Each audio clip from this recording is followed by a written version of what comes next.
Vimos então que no processo de degradação dos aminoácidos, o evento inicial é a remoção do grupamento amino. E vimos também que nesse procedimento de remoção do grupamento amino, a reação de transaminação ela é muito importante. Então vamos ver o que seria a reação de transaminação. Essa reação ela é catalisada por enzimas chamadas de aminotransferases. As aminotransferases, elas catalisam a remoção do nitrogênio de um aminoácido qualquer e transfere esse nitrogênio para uma molécula de alfa-cetoglutarato. Quando o alfa-cetoglutarato ele ganha aqui o grupamento amino, ele é convertido num aminoácido que é o glutamato. Então, sempre que alfa-cetoglutarato ganhar o nitrogênio, forma o glutamato. E o aminoácido que perdeu o seu nitrogênio, ele vai formar o que é chamado de alfa-cetoácido correspondente ou análogo ao aminoácido que foi degradado.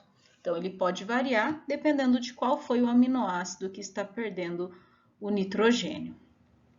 Existem diferentes aminotransferases e algumas são mais abundantes que as outras. Por exemplo, no fígado, né, tendo em vista esse processo que nós vimos anteriormente das reações de transaminação que ocorrem lá no fígado, é muito presente a aminotransferases que são chamadas de aspartato aminotransferases ou alanina aminotransferases. Aspartato aminotransferases, vocês vão entender lá no ciclo da ureia por quê. Mas são enzimas que são mais frequentes e têm maior abundância, e inclusive são utilizados como marcador de dano hepático, de lesão hepática. Por quê? Se o hepatócito é rompido, essas enzimas, né, não só essas, como todas as enzimas hepáticas, elas extravasam para o sangue. Mas como essas aminotransferases que eu citei, elas existem em maior proporção, elas podem ser facilmente detectadas no sangue e podem ser associados com algum tipo de dano hepático.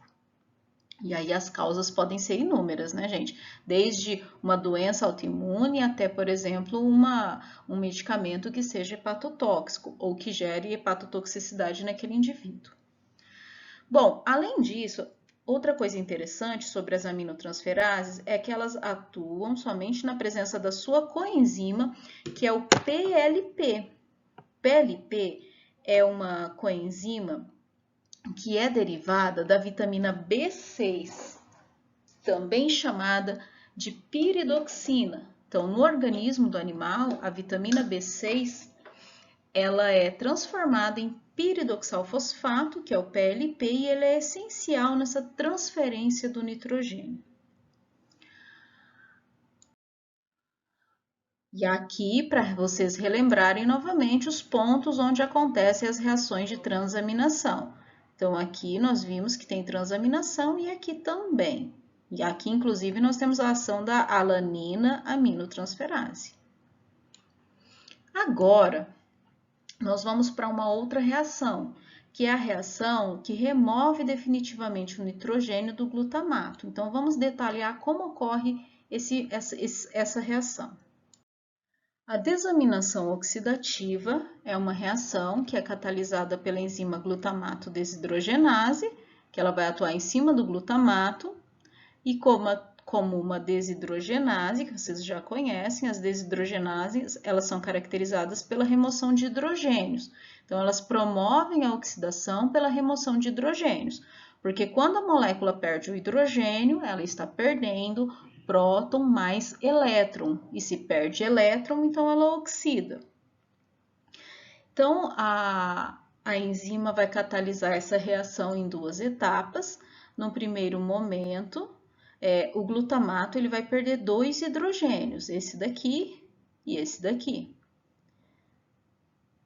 Com a saída dos dois hidrogênios, o intermediário formado ele tem que fazer uma dupla ligação com o nitrogênio. E esse intermediário formado, ele está aqui com esses colchetes aqui, indicando que ele é instável, é um intermediário da reação que não vai se manter. Como houve a remoção de dois hidrogênios, a desidrogenase ela tem uma coenzima, que é o NAD, que vai receber esses dois hidrogênios e vai ter a formação de NADH. Aqui é mostrado NADP porque ou a formação de NADPH, porque para alguns organismos vivos pode ocorrer a coenzima pode ser o NADP, que nós vimos lá na via das pentoses fosfato. Mas para a maioria dos organismos é NAD e forma NADH. Agora, o que acontece com o intermediário instável? Ele perde esse nitrogênio para dar estabilidade à molécula. Então, no segundo passo, a enzima remove esse nitrogênio por meio de uma hidrólise, liberando então o nitrogênio na forma de amônia. E o produto formado é o alfa-cetoglutarato. E essa enzima, glutamato desidrogenase, ela é uma enzima que está presente na mitocôndria do fígado.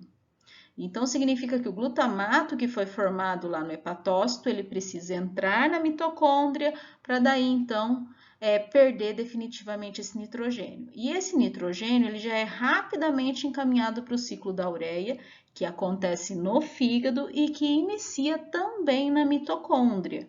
Então, ele não vai promover toxicidade, porque rapidamente ele já vai ser utilizado e não vai ser acumulado no organismo. Então, aqui, para vocês acompanharem, nós temos aqui a reação de desaminação oxidativa, onde o glutamato perde definitivamente o seu grupamento amino. Agora que já vimos os tipos de reações que são importantes na transferência do grupamento amino, vamos falar sobre como ocorre a formação dessa alanina que vem do músculo, trazendo os nitrogênios, né, de uma forma segura para o fígado, e como ocorre a formação também da glutamina em outros tecidos e também eventualmente no músculo. Então vamos começar com a glutamina. A glutamina, ela é sintetizada pela enzima glutamina sintase. A glutamina sintase catalisa a reação de formação da glutamina em duas etapas. Em uma primeira reação, no primeiro passo, a glutamina sintase ela hidrolisa o ATP e o fosfato liberado dessa hidrólise ele é ligado ao glutamato, formando então um intermediário que é chamado de glutamilfosfato, que é o glutamato ligado em um fosfato e agora apresentando um maior conteúdo de energia pela ligação com o fosfato. Numa segunda etapa, agora a glutamina sintase, ela remove o fosfato e a energia liberada por meio dessa quebra dessa ligação é usada para adicionar o grupamento amino nessa posição, e aí nós temos a formação da glutamina. A glutamina formada nos locais que utilizam, então, a glutamina como forma de transporte do nitrogênio, essa glutamina ela vai para o sangue e aí ela pode ser usada, por exemplo, em processos de biossíntese, atuando como doador de grupamento amino, se isso for necessário, ou pode transportar, pode ocorrer então realmente o transporte desses nitrogênios pela corrente sanguínea de forma segura e aí eles são encaminhados para o fígado, para que possam ser excretados do organismo. Então, existem essas duas possibilidades a partir da glutamina que foi formada. A glutamina que chega nesses locais, ela sofre a ação, então, de uma enzima que vai quebrar a glutamina, que é a glutaminase. A glutaminase ela é diferente das aminotransferases, ela não faz a transferência, ela faz uma remoção, né, do grupamento amino da glutamina, nessa posição aqui. E aí, então, a glutaminase remove esse grupamento amino e o produto formado é o glutamato, conforme nós vimos naquele slide de acompanhamento do transporte do grupamento amino. E a glutaminase, ela é uma enzima que está presente na mitocôndria do hepatócito. Então, isso vai acontecer lá no hepatócito e na mitocôndria. Então, a glutamina precisa entrar na mitocôndria para sofrer essa reação. E esse nitrogênio que foi removido, ele já dá início ao ciclo da ureia. Assim como a reação de desaminação oxidativa, onde a enzima está na mitocôndria, a glutaminase também está na mitocôndria. Então, são as duas enzimas que removem o nitrogênio na forma de amônia, mas ele já é rapidamente encaminhado para o ciclo da ureia que inicia na mitocôndria do hepatócito. do hepatócito. E agora nós vamos falar sobre a alanina. A alanina é considerado o transportador de grupamento amino vindo do músculo, quando ocorre a proteólise muscular. Então, é a molécula eleita para o transporte do grupamento amino pelo sangue e para que ele vá para o fígado. Então, vamos analisar como ocorre esse processo. Ocorrendo, então, a quebra das proteínas musculares e a degradação desses aminoácidos no músculo, os nitrogênios que foram removidos dos aminoácidos que vão ser degradados, eles não podem ficar nessa forma aqui de amônia livre. Então, na verdade, o que ocorre é a transaminação, que é a transferência desse grupamento amino, desses aminoácidos no músculo, para o alfa-cetoglutarato, formando o glutamato. Então, aqui não está mostrando, mostra amônia livre, mas na verdade é uma transaminação, então é uma transferência. O glutamato formado poderia ser utilizado como um transportador de forma segura para o grupamento amino, porém, isso traria uma consequência para o músculo, que é a retirada de alfa-cetoglutarato do ciclo de Krebs para a formação do glutamato.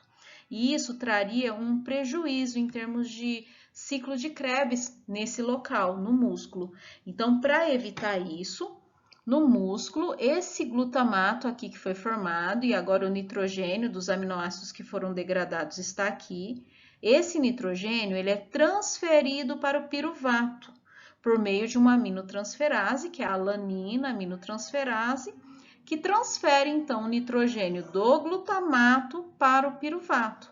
Quando o piruvato ganha esse nitrogênio, ele forma o aminoácido alanina, e o glutamato, que perdeu o nitrogênio, forma o alfa-cetoglutarato, que fica no músculo e continua a ser usado no ciclo de Krebs para geração de energia.